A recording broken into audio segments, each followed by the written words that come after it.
유동원 유한타증권 글로벌 자산배분 본부장님과 함께 보도록 하겠습니다. 어서 오세요. 안녕하십니까. 네, 안녕하십니까. 2주 만에 뵀는데 네, 그러게요. 그 뵙고 2주 싶었습니다. 전에가 아주 만만치 않았었거든요. 네, 그 기억이 납니다. 우리 유동훈 본부장님이 막 전투에서 막 이 주변에 쓰러져 가는데 네. 창을 딱 들고 버티는 듯한 모습. 전사의 근데 결국 시장이 말씀하셨던 대로 바로 회복이 됐어요. 굉장히 그러니까요. 빠른 시간 만에. 맞아요, 네. 맞아요. 그래도 좀 아쉽긴 합니다. 아직 한국 시장은 완벽하게 회복한 건 아니니까. 네. 그래서 오늘은 좀 더 희망을 좀 드리기 위해서 네. 오늘은 미국 시장보다는 아시아 지역, 특히 이머징 마켓 중에서 아시아 지역 위주로 좀 얘기를 해드리고 싶어요. 네. 네. 그럼 준비하신 내용 바로 들어가 볼까요? 그러겠습니다. 네. 자, 시장은 이렇게 하시죠. 이번 주에 지난 한 2주 동안에 워낙 뭐 코스피가 계속 좀 한마디로 얻어맞고 있었기 때문에 네. 3,200까지 올라서기 전까지만 하다가 또 오늘도 좀 빠졌죠. 계속해서 제가 아무래도 이제 운영하는 상품 자체가 한국 비중은 굉장히 작게 가져가는 대부분 거의 안 가져가다시피 하다 보니까 많은 분들이 한국 괜히 투자했다. 올해 1월 달에 투자 늘렸었는데 너무 힘들다. 다 팔고 미국으로 가야 되는 거 아니냐. 이런 고객분들이 제일 많았고. 정말 많죠. 네, 정말 많고요. 네. 그리고 심지어는 이제 당연히 경쟁이겠죠. 다른 펀드에 이제 가입을 하셨던 분 작년에 굉장히 수익이 굉장히 많이 났었는데 1월 달까지. 그 수익을 다 깨먹고 지금 이제 거의 마이너스까지 왔다라고 얘기를 하시면서 이거를 팔아서 저희 펀드에다 넘기겠다고 얘기를 하셨는데 제가 하지 말라 그랬습니다. 네. 왜요?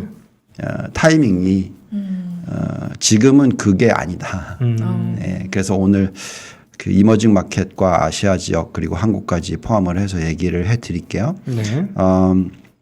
저는 지금 어떻게 보고 있냐면 미국은 당연히 좋을 거예요. 계속 좋을 건데 약간 지금 9월 21일까지 땡기고 나면 조금 쉴 수도 있어요. 왜냐하면 워낙 많이 땡겼기 때문에. 네. 그리고 그 쉬는 타이밍을 이용을 해서 아마도 이제 이머징 마켓 쪽을 좀 땡길 수 있는 가능성들이 지금 만들어지고 있는 것 같아요. 제 감은 그렇습니다. 네. 만약에 이머징 마켓 한국을 포함해서 대만, 한국, 중국 대표적인 세계 네. 국가를 놓고 봤었을 때 펀디멘탈이 무너졌다 그러면은 걱정을 할 텐데 약간 스토리텔링으로서 무너진 듯 만들었어요. 그렇기 때문에 제가 볼 때는 이런 펀디멘탈을 가지고는 여기서 더 밀기는 어렵고 오히려 반대로 땡길 가능성도 있다라고 말씀을 드리겠고요. 지금 보시면 똑같은 얘기잖아요. 중국은 뭘로 밀었냐면 규제, 그러니까 정부에 대한 의구심 네. 이걸 가지고 밀었고 대만은 이제 TSMC인데 심지어 파운드리 가지고 실적이 예상보다 좋게 나오지 않았다라고 네. 밀었고 네. 그다음에 이제 우리나라는 또 마찬가지로 실적이 안 좋게 나온 게 아니라 안 좋게 나올 수도 있다로 밀었잖아요. 네.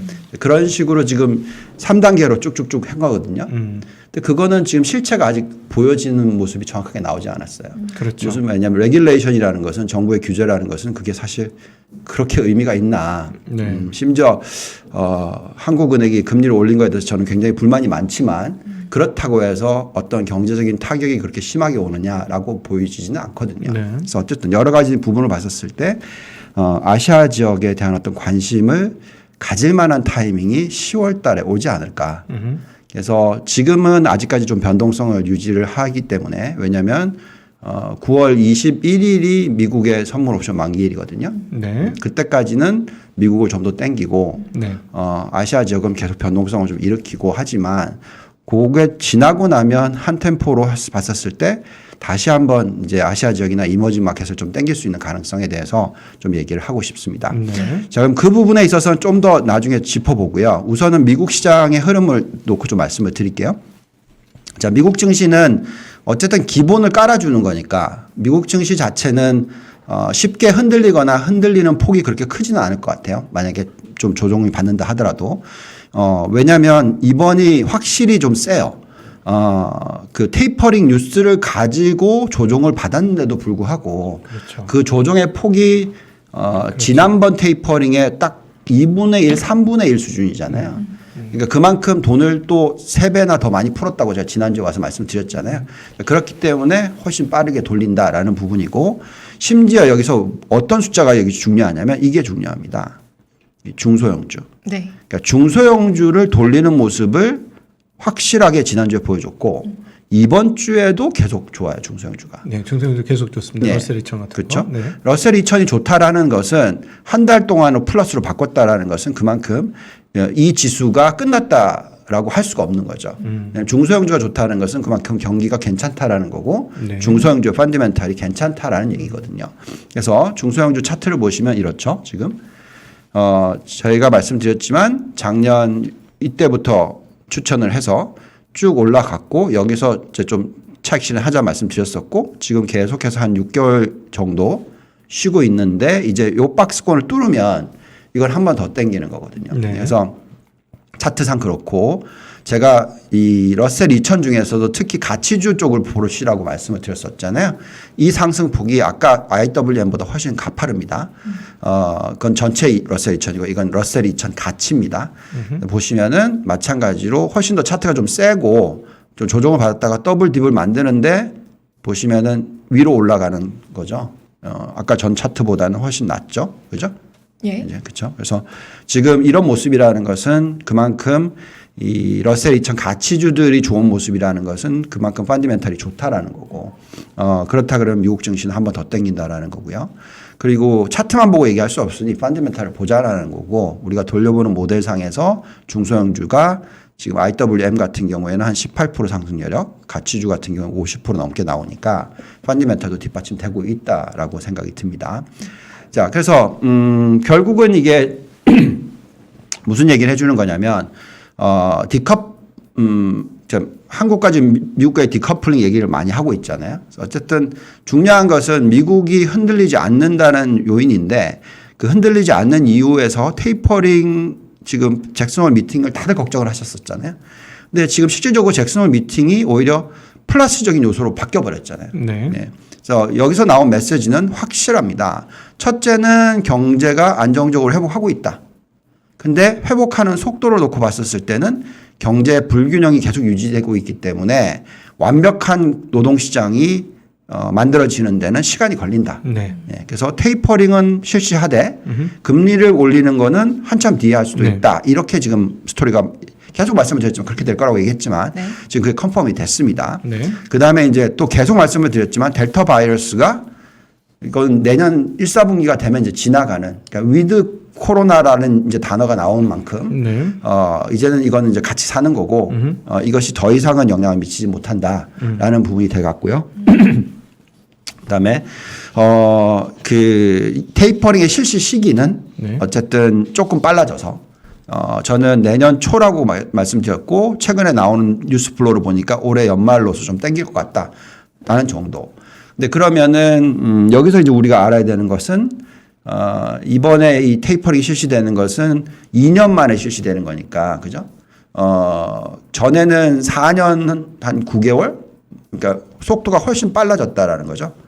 그래서 그것만 보고 있으면 금리를 올리는 것도 빨라질 거야라고 지금 사람들이 막 얘기하고 비관적으로 얘기하시는 분들은 그걸 가지고 얘기를 하거든요. 네. 근데 제가 판단하기에는 그거하고 테이퍼링하고 별다른 문제다. 네. 테이퍼링은 자산 매입을 너무나 많이 했기 때문에 그 속도를 줄이는 것이지 네. 실질적으로 유동성 회수하는 부분에서 금리를 올리는 건데 그거는 지금 여기에 나와 있듯이 경제 불균형이 유지되는 이상 쉽지 않다. 그 옛날에도 계속 말씀드렸지만 생산성 문제라든지 뭐 이 노동 참여율 문제라든지 이런 부분을 놓고 봤었을 때 금리는 네. 아무리 빨리 올려야 2023년이 돼야 올린다. 2023년 하반기 정도로 저는 보고 있다라고 말씀을 드렸습니다. 네. 네. 근데 일부에서는 이제 미국 시장이 이제 이렇게 걱정을 하는 거죠. 그러니까 미국 시장이 올랐다가 미국 시장이 너무 비싸면 이제 금리까지 올리기 시작하면 이제 빠져야 된다. 이 논리. 근데 여태까지 그래서 아시아 시장이나 한국 시장이나 이머징 시장이 못 올랐으니까 죄송합니다. 그것이 미국 시장이 빠지면서 같이 빠진다. 뭐 이걸 걱정을 하면서 이제 끝났다.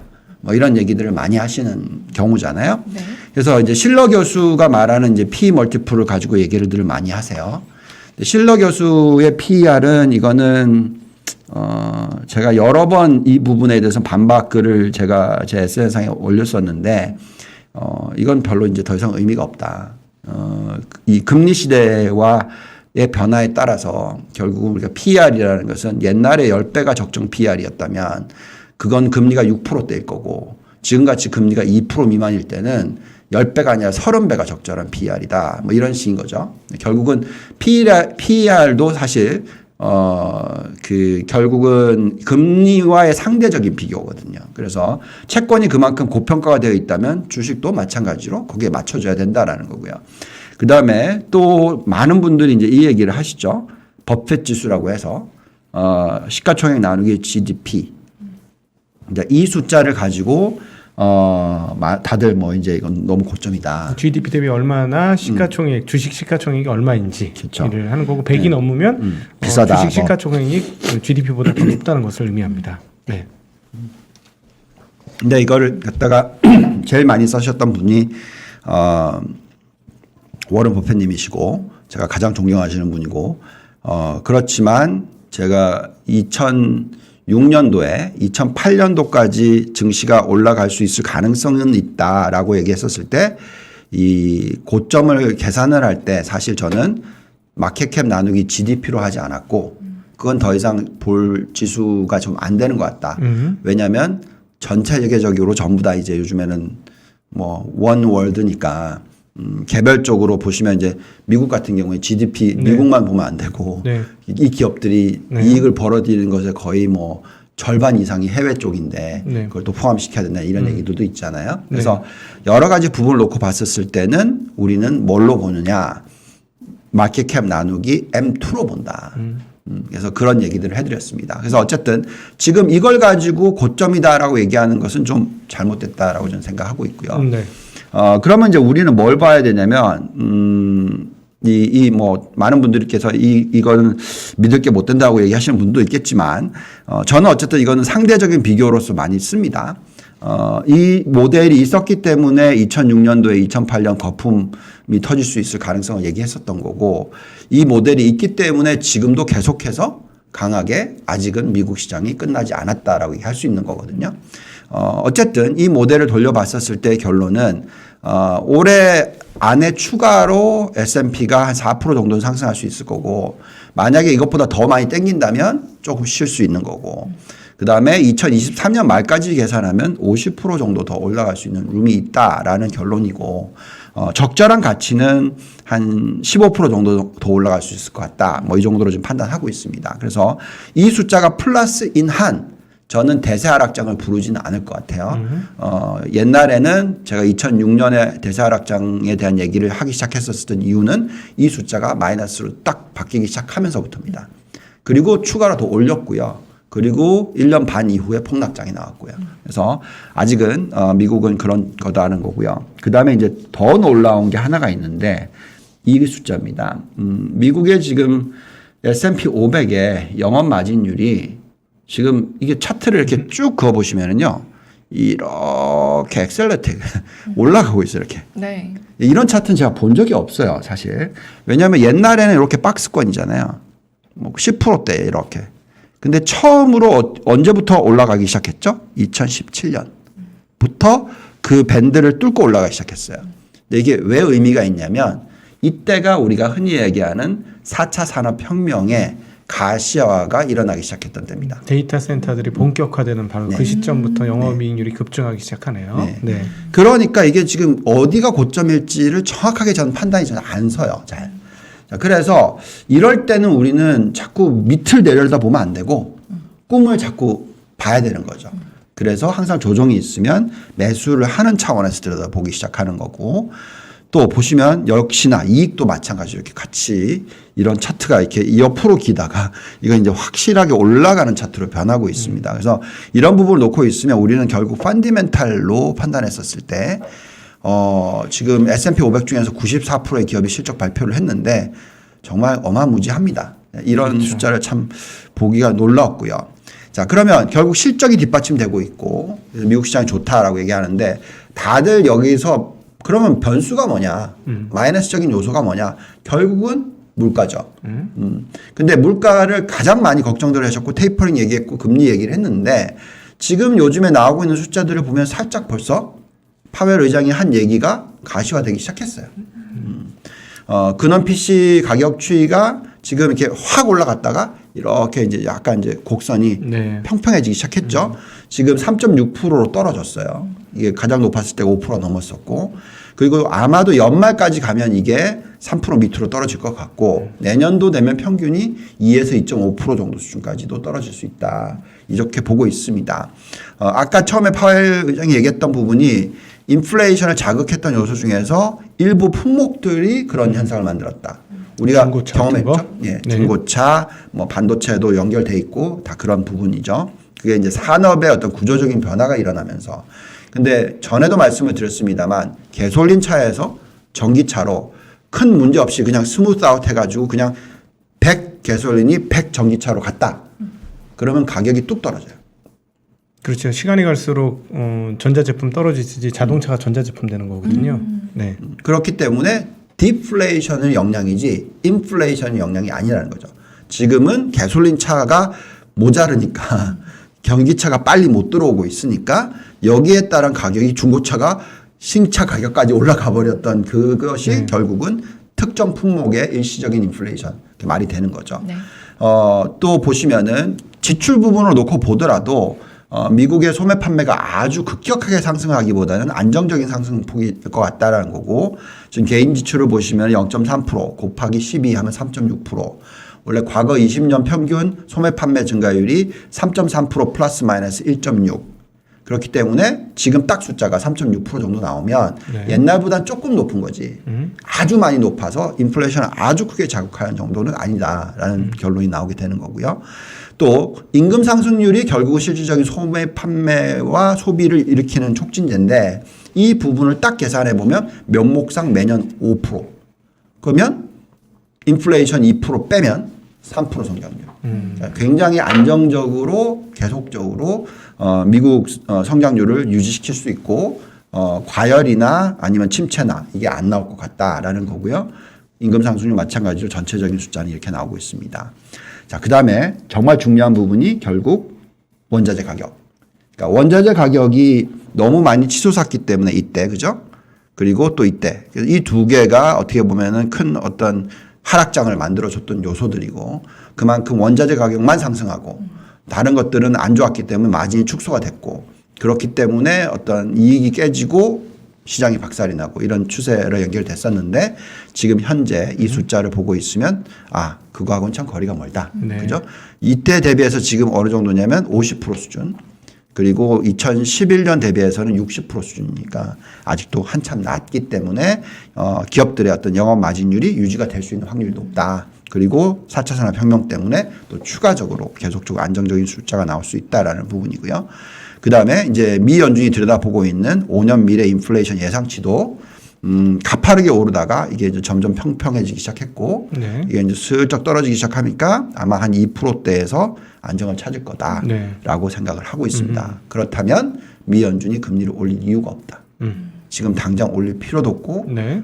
한참 기다렸다가 지켜보면서 판단할 거다라고 생각합니다. 자 그러면 아까 미국 그러니까 한국을 다 팔고 미국으로 넘어가자 이거에 대해서는 좀 조심스럽다라는 얘기를 하는 거에 결국은 어쨌든 단기적으로는 어느 정도 차익 실현을 하고 싶은 타이밍이 생길 수가 있어요. 미국도.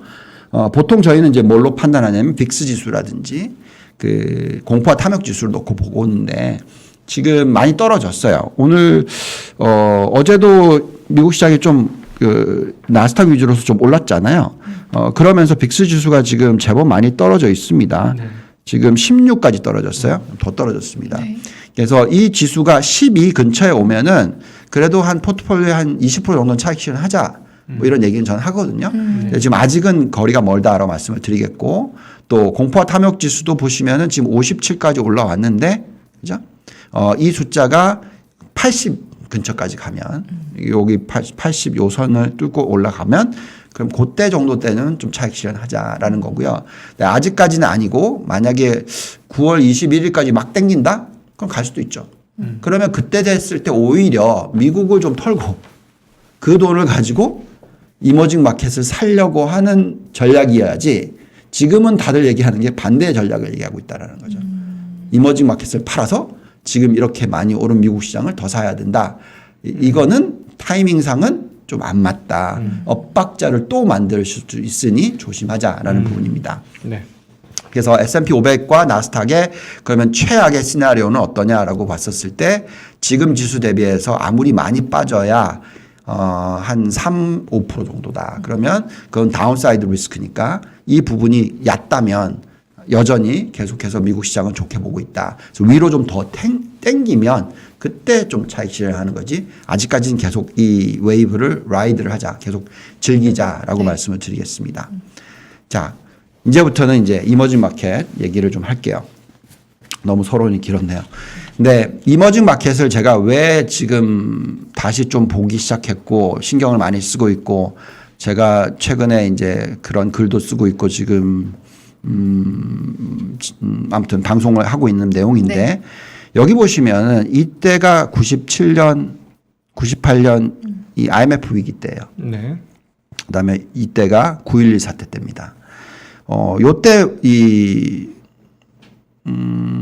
기억하시는지 모르겠지만 그 우리나라의 코스피와 코스닥의 움직임이 어땠는지 아시죠?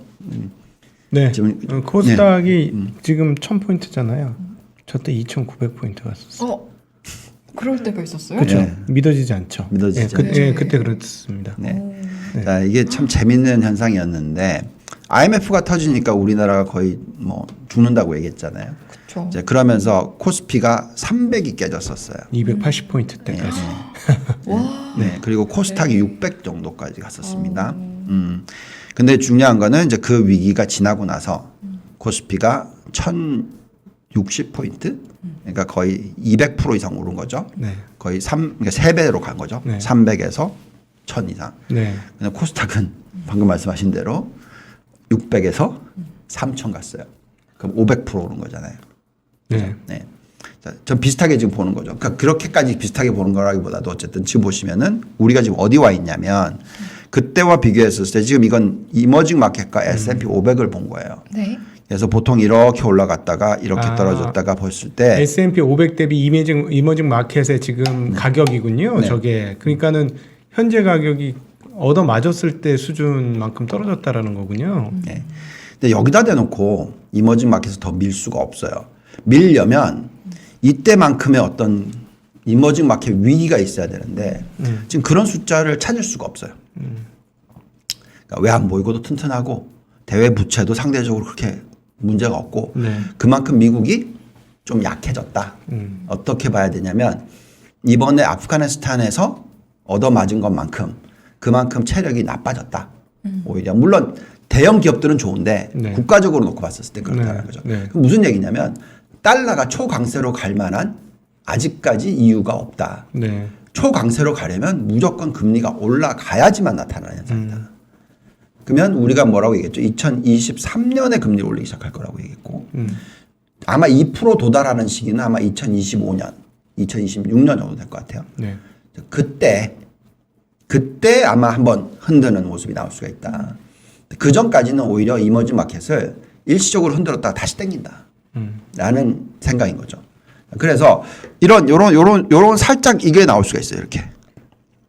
요때가. 그리고 이때가 언제냐면 2000년도 닷컴 버블 붕괴됐었을 때. 네. 그래서 미리 한 번 더 땡겨서 이쪽에 애들을 굉장히 키워놓고 싹 가져가려고 하는 생각도 있을 수도 있어요. 모릅니다. 근데 어쨌든 여기서 흔들기보다는 오히려 먹을 걸 더 많이 만들어 놓고 흔들려고 하겠죠. 사실 좀 솔직히 좀 기분이 나쁜 건 뭐냐면 우리나라 시장을 보고 있으면 외국인들의 그냥 놀이터가 돼 있어요. 지금 또다시. 그러니까 선물 옵션 시장을 가지고. 그러니까 이건 상당히 안타까운데 근데 한 가지 좀 속이 시원한 건 뭔지 아세요? 뭔데요? 우리나라 개인 투자자들이 정말로 스마트해졌구나. 아, 네. 네, 우리나라 개인 투자자들이 지금 저렇게 던지는 거를 다 받아내는구나. 제가 다 뿌듯하네요. 네, 그래서 그런 중에 한 모습 명이라, 네. 그러니까 그렇다면 네. 이 더더욱이나 여기서 밀기가 어렵다는 거죠. 그래서 오히려 방향을 한번 다시 틀 수도 있다라는 거기 때문에 여기다 대놓고 한국 빠이빠이 미국 가자 이거를 얘기를 하는 것은 잘못됐다라고 저는 생각을 해요. 물론 저는 제 입장에서는 미국으로 더 많이 오시는 게 제가 돈을 버는 데는 훨씬 좋습니다. 그렇지만 그게 아니라 아까도 말씀드렸지만 저한테 고객이 오셨는데 그분이 다른 경쟁사의 돈을 6억을 우리한테 맡기겠다고 하는데 참으시라고 얘기했어요. 적어도 내년 2, 3월 때까지는 기다리자. 오늘 또 솔직히 우리 경쟁사지만 되게 만족스러운 리포트를 봤습니다. 모 증권사가 내년 상반기에 코스피 3,800 부르는 거 봤는데 전 충분히 가능성은 있다고 생각해요. 왜? 가장 핵심 포인트가 전에도 말씀을 드렸지만 배당입니다. 배당. 배당이 지금 4%대가 나오고 있는데 거의. 네. 그거는 너무 싼 거죠. 그래서 그렇기 때문에 제가 볼 때는 이걸 아무리 외국인들이 이렇게 때려서 밀려고 하더라도 쉽지 않다라는 거죠. 그래서 저는 이제 이머징 마켓을 보면 그런 모습이 나오고요. 네. 자, 전에도 말씀드렸지만 이 차트 굉장히 중요합니다. 아시아 국가들. 과거에도 테이퍼링 뉴스가 있었을 때 이렇게 이머징 마켓이 떨어졌죠. 미국 시장은 계속 올랐고. 그러니까 이제 괴리가 벌어진 거죠. 마찬가지로 지금 똑같이 테이퍼링 뉴스 가지고 이렇게 괴리를 벌어졌는데 전체 시장은 올라갈 추세고, 그죠? 그러면 둘 중에 하나겠죠. 이게 꺾여서 내려오던가 아니면 이머징 마켓이 올라가던가. 괴리율도 역대 가장 큰 폭이네요. 그러니까요. 예. 여기다 대놓고 이걸 떡 깨트리려면 정말 엄청난 이 에너지가 필요하다는 거죠. 글쎄요. 그렇게까지 한국을 던질까요? 외국인들이? 충분히 그 던지는 에너지를 받아낼 수 있는 우리나라의 지금 유동성이거든요. 이 정도는. 네. 뭐 하루에 1조 정도 던지는 거는 개인들이 받아내니까 뭐 대단한 거죠. 사실 뭐 한 25조 팔아제끼는데 지수 변동이 별로 없어요. 그러니까. 100포인트 정도 빠지는 거니까 옛날 같았으면 상상할 수 없는 일이긴 합니다. 네. 그렇죠. 그러니까요. 그래서 결국은 무슨 얘기냐면 이 빨간 차트가 올라갈 확률이 더 높다. 그래서 거기에 포함되어 있는 국가가 중국, 대만, 한국. 근데 최근 나타나는 주가의 모습은 슬슬 그런 모습이 나온다는 거죠. 그리고 미국이 지금 좀 불리한 산업들이 있잖아요. 그 산업들을 제대로 좀 해가지고 뭔가 방법들을 만들어내겠죠. 근데 그게 이제 대표적인 산업이 뭐 신재생 에너지, 뭐 반도체 관련 쪽, 뭐 AI 관련, 네. 뭐 5G 관련 많잖아요. 중국에서. 그래서 제가 볼 때는 심천 시장이 전에 와서 말씀을 드렸는데 네. 아까 말씀드린 코스닥이 600에서 3,000 갔잖아요. 네. 요 정도의 곡선은 안 나올 수 있다 하더라도 지금 뭔가 중국이 엄청나게 어렵다고 얘기를 하지만 대형주 말고 중소형주 위주로 우리도 아까 코스피가 300% 올랐지만 코스닥은 500% 올랐다고 얘기했잖아요. 2배 가까이. 네. 마찬가지로 상해가 지금부터 한 30% 오르면 심천은 100% 오를 게 아닌가. 그리고 또 최근에 중국 시장에 조금 변화가 포착이 됐는데요. 중국에서 그 한 5년간 쉬었던 국유 기업들의 주가가 움직이기 시작했어요. 꿈틀꿈틀. 네. 그것도 아주 재미난 현상이에요. 네. 그렇군요. 네. 그것까지 제가 못 봤습니다. 네. 네, 감사합니다. 보시면 여기 지금 중국이 사실 이머징 마켓 우리나라는 별로 많이 안 빠졌어요. 사실은 그냥 일부 종목이 빠지다 보니까 그런 소외감을 느끼는 거지. 그렇죠. 사실은 네. 뭐 고점이 3,300에서 3,200이니까 네. 뭐 100포인트 해봤자 그렇게 큰 게 아니거든요. 근데 실질적으로 아까 그 차트가 나온 이유는 다 중국 때문인 거죠. 이 빨간색이 중국인 거거든요. 그러네요. 이머징하고 선진국하고 괴리가 벌어진 주요 원인은 중국의 중국이야. 주가의 하락이 때문이다. 네. 자, 그래서 중국의 펀디멘탈을 보면 우리는 사실 TSMC에 빠짐은 별로 크지 않았잖아요.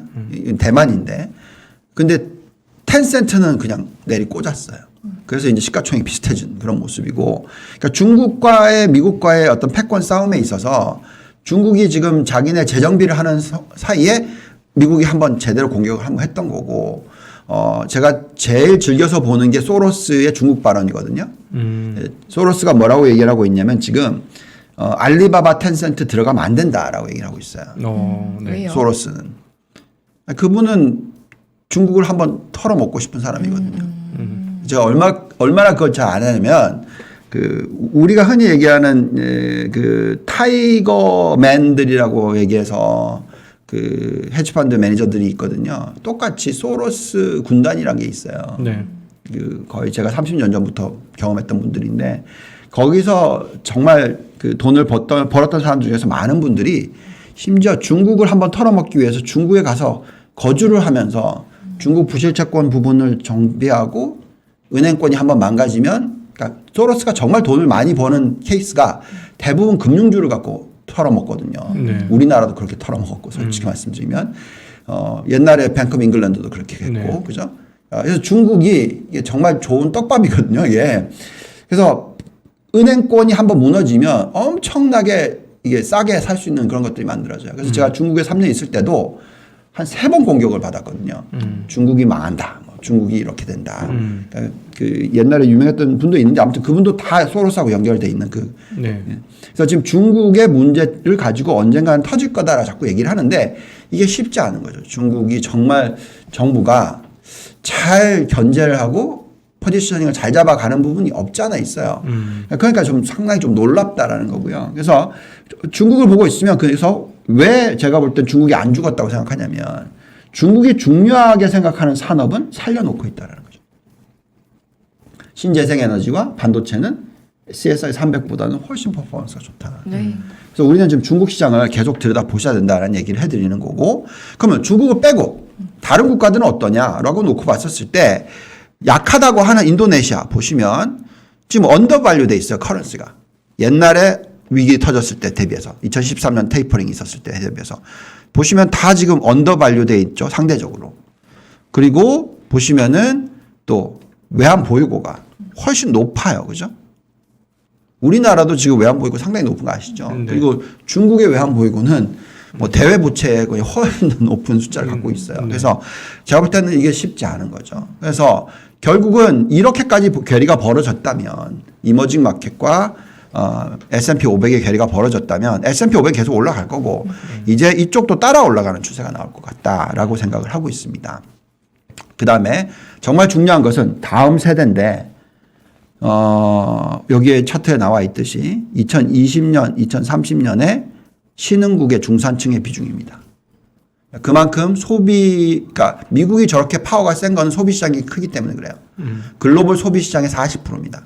네. 근데 신흥국의 이 소비 시장이 글로벌의 거의 대부분을 차지하게 되는 그런 시대가 지금 계속 오고 있는 거거든요.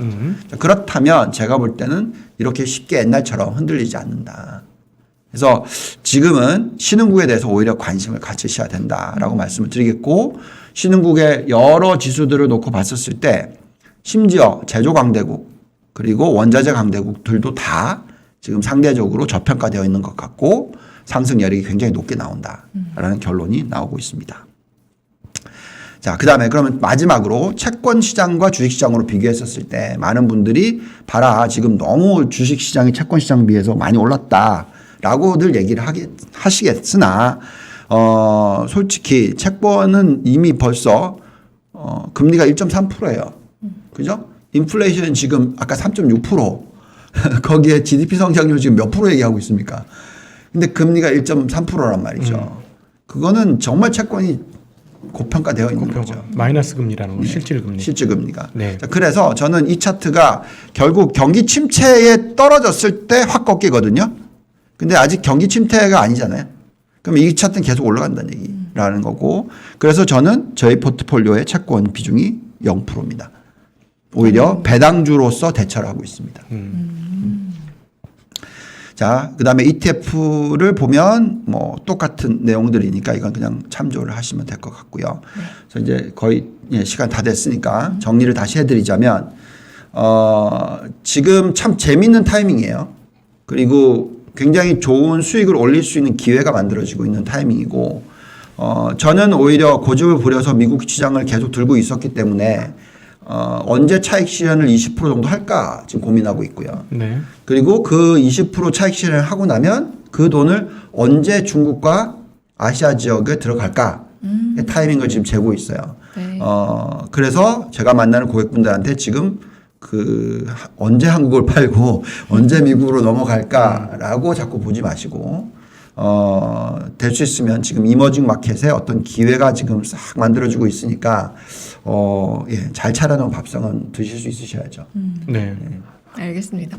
사실 저도 좀 고민을 해보기도 했고 주변에 네. 언제 미국으로 들어갈까 이런 고민하시는 분들 많았는데 그분들이 오늘 이 라이브 보고 영상 보시면 충분한 답변이 좀 됐을 것 같습니다. 지금 오늘 유동환 본부장님께서 그냥 냉정하게 말씀드리면 굉장히 어려운 얘기를 해주신 건데 네. 왜 그러냐면 기본적으로 보유를 하고 있으면 보유 편향이라는 거는 본성이에요. 근데 지금 우리 유동환 본부장님은 거의 미국 거슬리는, 쪽을 네. 보유하고 계셨잖아요. 근데 그 보유한 거에 반대 이야기를 하신 거예요. 네, 그래서 보유 편향을 벗어나서 이렇게 얘기하신다는 거는 굉장히 객관성을 가지려고 노력을 많이 하신 거니까 저는 개인적으로 저렇게 객관성을 많이 가지려고 하면서 이렇게 예상하거나 얘기하는 거는 귀담아 들어야 되는 대목이 아닌가 그럼요. 저는 그렇게 생각을 합니다. 네. 그런 측면에서 더욱더 그 진정성과 의미가 빛났던 시간이 아닌가 싶습니다.